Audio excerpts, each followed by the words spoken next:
Hi there, I'm Brandon with Radio Cave at South by Southwest, and I'm here with... Friedberg.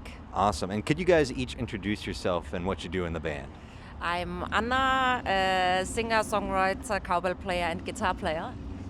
I'm Emily. I play the guitar, sing some backing vocals, and also hit some percussion. I'm Cheryl. I play bass and I sing in the background. Awesome. And how has South by Southwest been for you guys so far? A dream. It was amazing. We had a really amazing show last night at Las Perlas.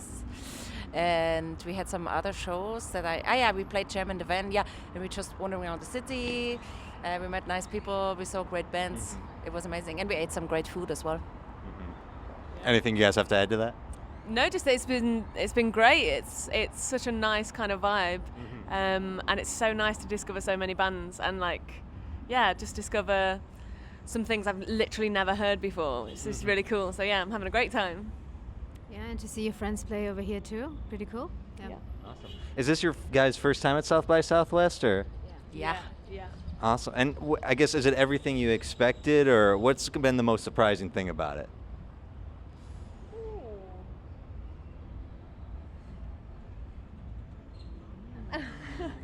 Take your I don't know. It's kind of better than I expected, I guess. I didn't really know what to expect. I just knew it was going to be really busy and that there's lots of people around. But the whole vibe is just so nice. We've met so many people that we haven't even seen play, just walking around, and just met so many nice, cool people, and everyone just, it's such a nice community of musicians especially here, and yeah. And the vibe is even nicer than I expected Yeah. it to be, I have to say. It's Yeah. just so nice to wander through the city all day, then play a few shows in the evening or Yeah. something like that. Also, another unexpected thing maybe was the cockroach in our flat. Oh yeah. That was unexpected. That's a bad type of unexpected, though. I guess then, for those of you who don't know your music, how would you describe it? You had the perfect thing. Yeah, so I never knew what to say because it's a tricky question, so I thought about something. It's like alternative pop with slices of dance punk. Interesting. Dance. What would you have said? I definitely would have used the words alternative. I think pop would have been in there and dance. But the punk, I don't know if I would have done that. I maybe would have switched that out for rock. But these are also all very broad terms in general, so it's always hard to describe a music, I feel like. It's also more the punk element more when you see us live, I guess. For sure. And that's fair. That's fair. I guess then, you used a lot of terms there.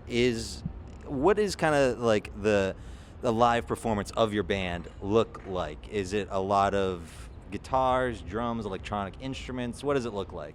It's lots of guitars and lots more percussion than on the record maybe, and lots of percussion breaks and jams, and lots of energy. Yeah. Awesome. What type of percussion? What? You should come and check it out tonight. Yes. Anyways. What was I going to say? What kind of percussion instruments are there on there? I mean, obviously, I think cowbell, apparent from for those of you who can't see, there's a genuine cowbell that looks like it is off a farm in the background over there. Yeah. The newest member of Friedberg. I swear if... It's golden. The golden cowbell. I swear if that wasn't from around here, you would have gotten it off my uncle's farm.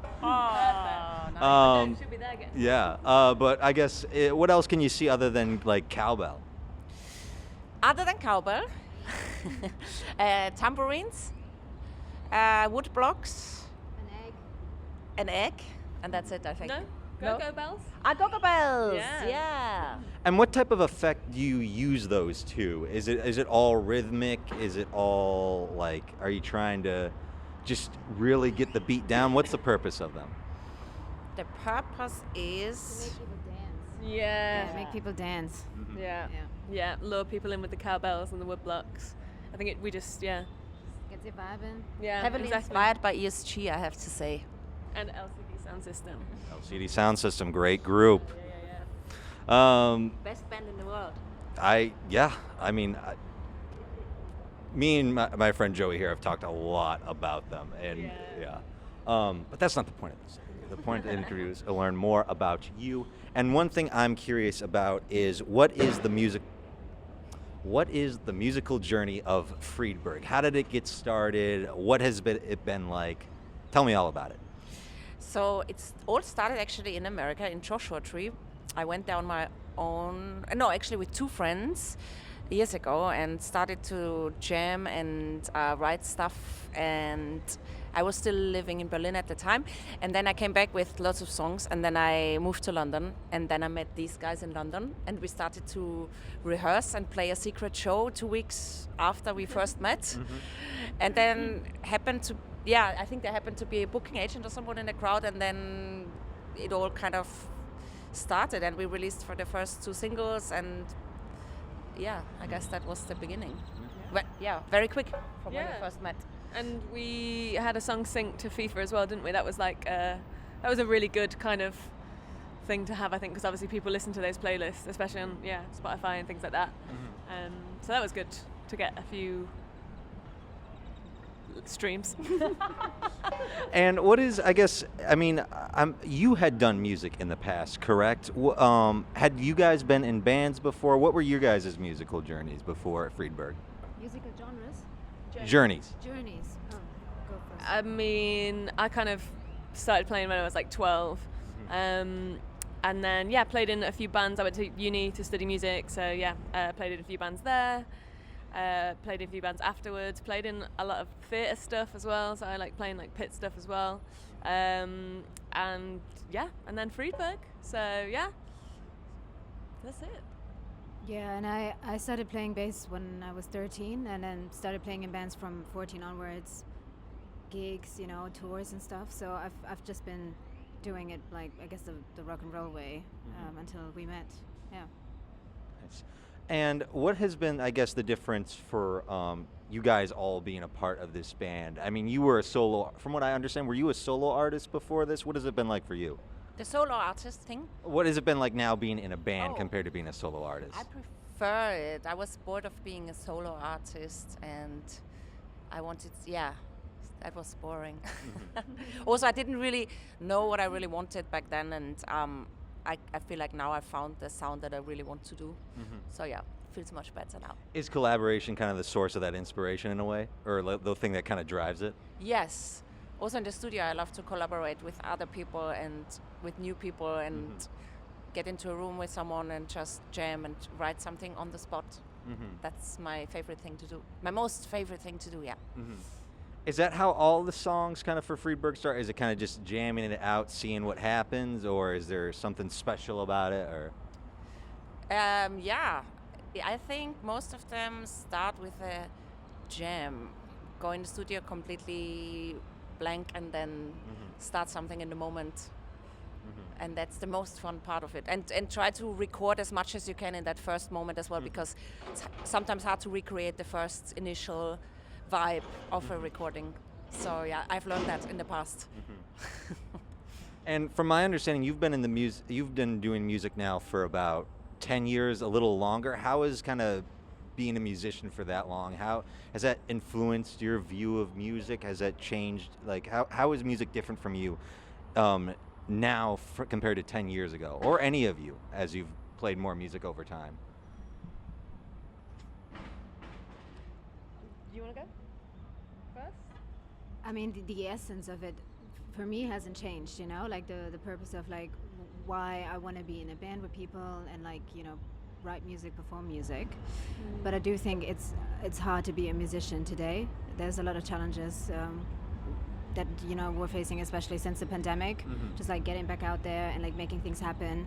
The industry has changed a lot in the 10 years, so like that's noticeable. That's different from like a couple of years ago, I would say. But it's not any easier to put it that way. I think it's so important now more than ever, I think, to like support emerging artists and bands, because with Spotify and other streaming platforms, like the only time that like bands can like maybe make some money and like carry on doing what they're doing and be able to put out more EPs and be able to put out more music is if people come and see it live, and like, yeah, come see it, pay, buy merch. You know what I mean? Like the revenue streams have got so much less. To be able to keep doing, especially as like emerging artists, because it takes a lot of graft. This is Oh, it's good. thing. It's Oh, closed now, I think. okay. Yeah, I also think, I just got, for me, I can only speak for myself, but I just got more confident by doing all these things over the past 10 years. I remember.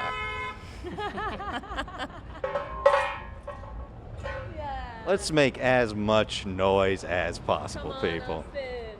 Yes. Give it to us. Legend.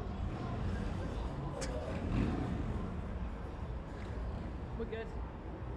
I think this will be the first video with significant cutting to it. We have been lucky so far, and now this is our last day of doing interviews and being here, and now, of course, it all comes down. Anyways, you were saying, though. Oh yeah, just so, because I remember when I first went into the studio with someone I didn't know, I was super scared, and I had prepared all these ideas or whatever. I didn't really know what I wanted, but I feel like the more I did the stuff that I actually wanted to do, the more I learned what I want, or what I don't want and what I want. And also I got more confident to just trust that you go into the studio and some idea might pop up, and you can trust that there's always like ideas floating around. Yeah. And with the mention of Spotify and kind of being,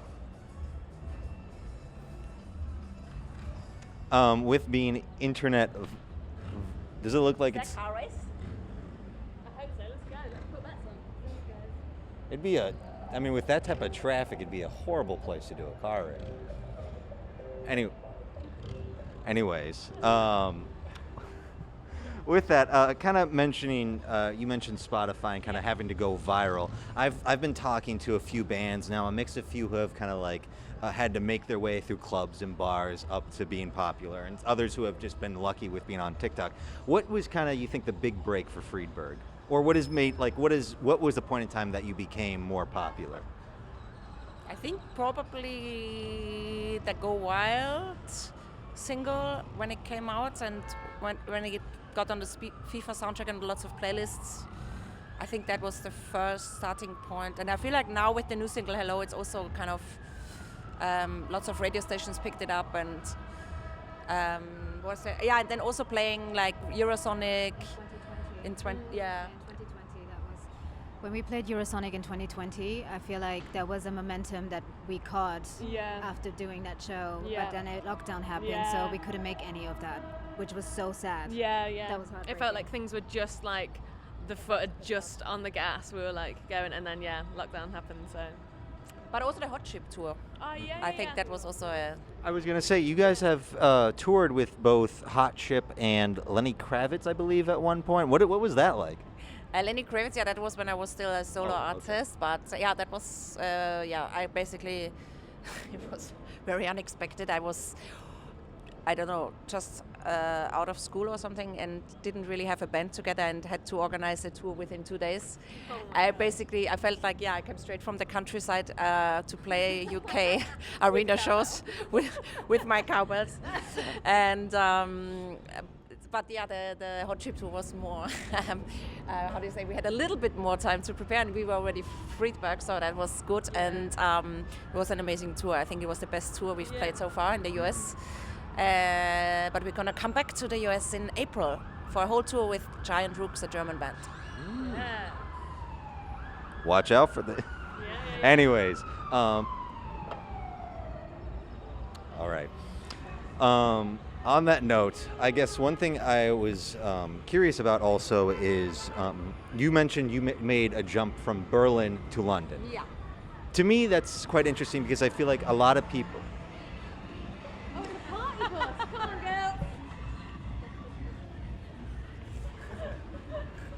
Sorry, we've got to go join that bus.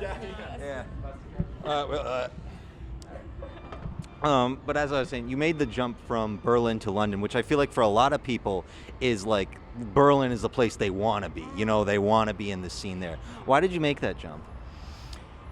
I was never happy in Berlin, to be honest.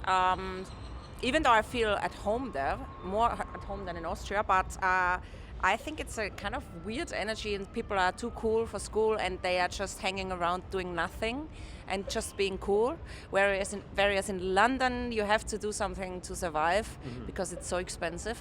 So I feel like this energy of doing something is much more inspiring for me than hanging around and doing nothing. Awesome. Yeah, and I guess kind of jumping back to the music for a moment. You mentioned LCD sound system as a big influence. I feel like from the songs of yours I've listened to, such as your new single "Hello," yeah, yeah, yeah, yeah, yeah, yeah, yeah, and MIDI 8. I feel like a lot of your lyrics have kind of that theme of like kind of party life. Am I correct in that assumption? Yes, surreal experiences during the party life. Is there any other kind of lyrical themes you try to put in the music or try to work into it, or? Oh, there's all kinds of. There's just Let me think. I mean, it's lots of surreal experiences. I think surrealistic or surreal. Surreal experience. Yeah. There's lots of about society, about not making decisions, not committing. I think that's a big thing nowadays, that no one commits to anything, and it makes me absolutely crazy. About the social media bullshit, about like lots of themes of today, about the wellness. How do you say the wellness? The wellness. The wellness hype? No, not hype, but like the perfectionist. Now, how do you say? Dass man sich. You have to cut here as well, I guess. I can't think of the word right now. Okay. Dass man sich immer besser. Dass man sich mal verbessern muss. Ja, genau. Oh, like the want to. Like constantly improving yourself Yeah. endlessly. Like it's never good enough. The perfection is Yeah. But that's the impossible word to for that. attain. What is it? The Perfectionism. It's just the drive to like. Drive to better yourself? Yeah, but that's a really good word for that, which I can't When think are of you right ever? now. You know what I mean? Mhm. Like when will you ever get there? It's like a constant journey. So it's like, I guess like, what do you mean? Like the consumerism of like taking that Anything to aspect on. improve every aspect of your life constantly. Yeah. There's a word for that, which I just can't remember right now. No, not that word. All right. Yeah, and I guess would you say that's somewhat maybe is that in any way influenced by your maybe time in Berlin at all? Would you say? I mean, because Berlin's huge from what I understand. I've never been there, but it's huge on parties and clubs and that type of stuff. Yeah, definitely. That got me into the whole partying, but that's why I have to also escape Berlin at some point again, I think. I mean, not that London is much better in that aspect, but I think it is actually better because stuff closes sooner than in Berlin. In Berlin, the parties start at 2 a.m. and in London they probably close at 2 a.m., if not sooner than that. Well, it depends how you go. Jeez. 2 a.m. is usually when I'm asleep, as a responsible college student, of course. What I was going to say. I guess then one thing I'm kind of just going scattershot with these questions now. How would you say as a band you kind of fit into the? I'm talking to a lot of international artists, trying to get bands from all over and trying to understand more about the music scene from where they come. How would you say you as a band kind of fit into the music scene of either London or Berlin, or wherever I guess you consider yourself based out of? I mean, definitely in both, in different ways. I mean, we play great shows in Germany. And also in the UK, it's the music scenes are different, you know. But I feel like we fit in both of them, really, you know. And also here, we've always had really good shows in the US as well. Which And I feel because we've really got appreciate that. I feel like because we've got such a we can't just pinpoint exactly the genre that we are. there's a lot of opportunity to fit into lots of different scenes or genres, and also lots of different people who like lots of different genres could get something from our music, I would say. And even if that is just a song or two in the set, you know, I think there's enough. It's versatile enough. I guess in a songwriting to kind of blend in to the gray areas of any scene. That we so far have experienced. I would say. Thankfully. Awesome. And one thing I guess I'm also curious about is that your single "Hello," that's the name of it, correct? Was released recently. Has there been, and you've been a band now for a few years, has there been any change in like your kind of musical output, do you think, in like terms of what you're putting more influence to, or has it kind of stayed the same over time? Like you're just developing your sound more? Yeah, I think just developing the sound, but and working with different producers maybe as well. But I think maybe we've got a little dreamier aspect that came into some of the new songs as well. That hasn't been there that much before. And also a little bit of a crowd rock vibe.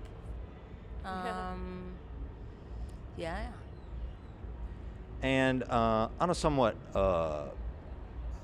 not big scale note or personal note, I'm personally a big fan of the German artist Crow, and I have understood. Crow? Yes, Why do you know him? I took German throughout high school and the early parts of college, and I learned through songs of Crow. And I'm just kind of curious. I understand you did a collaboration with him. What was that like? That was I've never met him. He just sent me the track, and then I recorded it in London, and then I sent it back to him, and then that's it. Well, that's very not very romantic. It's good to know, though.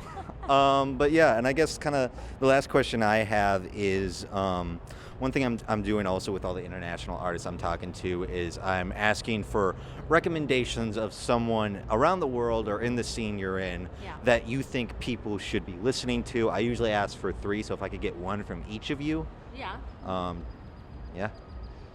I really like Royal Otis, but everybody knows them probably now anyways already, maybe? No?